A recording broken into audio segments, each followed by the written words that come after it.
Hello बच्चों, good morning, अस्सलाम वालेकुम। क्लास 4th कैसे हैं आप सब? तो बच्चों आई होप आप सब अच्छे से होंगे।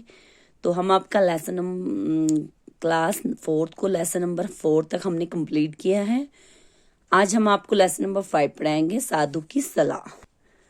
तो बच्चों, साधु की सलाह यानी कि एक साधु ने इस लेसन में एडवाइस देते हैं किस तरह। वो दो भाई होते हैं, दो भाई की स्टोरी है। दोनों भाई जो है आपस में किस तरह खुद का बंटवारा करते हैं। फिर एक को प्रॉब्लम होती है, दूसरे को सही लगता है। इसके बाद जो है दूसरा जो है एक बाबा जो होते हैं साधु, उनसे जो है ये बात शेयर करते हैं। फिर वो उनको एक सलाह देते हैं। वो हम आगे स्टोरी में आपको अच्छे से समझाएंगे, ठीक है। हम तो स्टार्ट करते हैं लेसन को। एक गांव में दयाराम और मायाराम नाम के दो भाई रहा करते थे। उनके पिता बचपन में ही चल बसे थे। चल बसे मीन्स यानी कि गुजर गए थे, मर गए थे। दोनों एक ही झोपड़ी में रहा करते थे। दयाराम जितना भोला भाला था, मायाराम उतना ही चालाक और चतुर था। इन दोनों के पास संपत्ति के नाम पर झोपड़ी, संपत्ति यानी कि प्रॉपर्टी, ठीक है, झोपड़ी, एक कंबल और एक गाय थी। यानी कि इनके पास प्रॉपर्टी के लिए क्या था? प्रॉपर्टी में सिर्फ एक कंबल, झोपड़ी और एक गाय।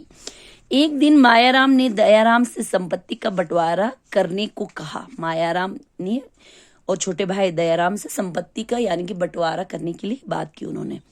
समय आ गया है कि हम दोनों अलग अलग रहकर अपना जीवन जिए। क्यों भाई, जरा साफ साफ कहिए।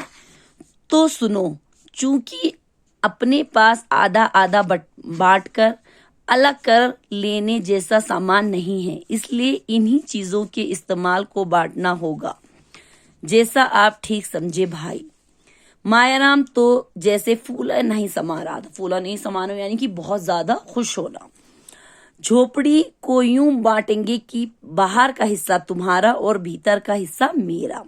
गाय का आगे का आधा हिस्सा तुम्हारा और पीछे का मेरा। कंबल दिन में तुम्हारा, रात में मेरा। जैसा आपने कहा वैसा ही होगा भाई। अब तो मायाराम के मजे आ गए। गाय का दूध उसके हिस्से में आता और गाय के लिए चारा लाकर खिलाना पिलाना दयाराम की जिम्मेदारी हो गई। अब देखो, मैं आपको ये लेसन को समझा देती हूँ। तो बच्चों, एक गांव में दो भाई होते हैं। तो एक भाई का नाम दयाराम, दूसरे का नाम मायाराम। तो ये दोनों भाई जो है एक गांव में रहा करते थे। इनके माता पिता जो है वो गुजर गए थे, यानी कि वो इस दुनिया से चले गए थे, गुजर गए थे, चल बसे थे, गुजर गए थे। तो दोनों एक ही झोपड़ी में रहा करते। उनका एक घर था, झोपड़ी, घास फूस की जो झोपड़ी होती है, तो उस घर में दोनों भाई जो है रहा करते थे।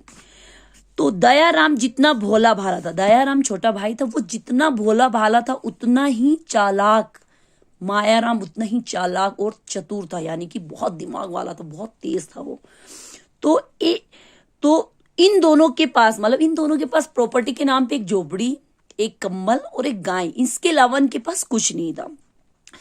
तो एक दिन क्या हुआ, मायाराम जो थे दयाराम के भाई, बड़े भाई, उन्होंने कहा कि आज मैं तुमसे एक बात कहता हूं, हम दोनों जो है इस प्रॉपर्टी का बंटवारा करेंगे। जो हमारे पास संपत्ति है, प्रॉपर्टी है, इसका हम बंटवारा करेंगे। तो वो कहता है कि अब टाइम आ गया कि हम दोनों को अलग अलग रहना चाहिए, अपना जीवन अलग अलग जो है जीना चाहिए। तो छोटा भाई कहता है क्यों भाई, जरा साफ साफ कहिए, आप साफ साफ कहिए कि क्यों। तब वो बड़ा भाई समझाता है छोटे भाई को कि तो सुनो, हमारे पास बंटवारे के पास आधा, हमारे पास आधा आधा, हम लोग जो सामान है उसको आधा आधा हम अलग अलग करके, इतना प्रॉपर्टी तो हमारे पास है नहीं जिसको हम आधा आधा करें। अब हमारे पास तीन ही चीजें, कंबल, गाय और झोपड़ी, इसी को हम जो है आधे आधे में इस्तेमाल करेंगे। तो मायाराम जो है उसने कहा, छोटे भाई दयाराम ने कहा जैसा आप ठीक समझो भाई। वो बेचारा सीधा साधा था, उसने कहा जैसा आप ठीक समझो भाई। तो मायाराम जो है वो फूला नहीं समा, यानी कि बहुत ज्यादा खुश हो गया। उसने कहा भाई इसने तो ऐसा कहा, वो जो है बहुत खुश हो गया। झोपड़ी को उसने फिर बंटवारा करना स्टार्ट किया। उसने कहा देखो, झोपड़ी है, झोपड़ी को हम ऐसा करेंगे कि दिन तुम्हारा हिस्सा जो है बाहर का हिस्सा है, मेरा जो अंदर का हिस्सा है। उसने कहा बाहर का हिस्सा तुम्हारा और अंदर का हिस्सा मेरा। अब गाय का देखो, गाय का उसने कैसे बंटवारा कि कितना चालाक था वो। गाय का आगे का हिस्सा, आधा हिस्सा तुम्हारा और पीछे का हिस्सा मेरा। तो और कंबल को भी देखो उसने कैसे बताया कि दिन में तुम पहनोगे, रात को मैं पहनूंगा। कितना चालाक था वो। क्योंकि देखो झोपड़ी में बाहर का हिस्सा उसको दे दे, क्योंकि वो बाहर रह लेता, वो खुद आराम से अंदर रहता। और गाय का आगे का हिस्सा खुद को उस बेचारे दयाराम को दे दिया, और पीछे कैसे, यानी पीछे में दूध वगैरह निकलता है, आगे में क्या है, मुंह है उसका, चारा वारा उसको खिलाना पड़ता है, तो वो हिस्सा उसने अपने छोटे भाई को दे दिया। और कंबल देखो दिन में उसको दे दिया। दिन में कंबल का क्या काम है, रात में इंसान को ठंड लगती है, रात को ही वो कंबल पहनता है, लेकिन उसने उस बेचारे को बेवकूफ बनाया, उसने उसको कंबल दिन में दे दिया और खुद रात को पहन लिया।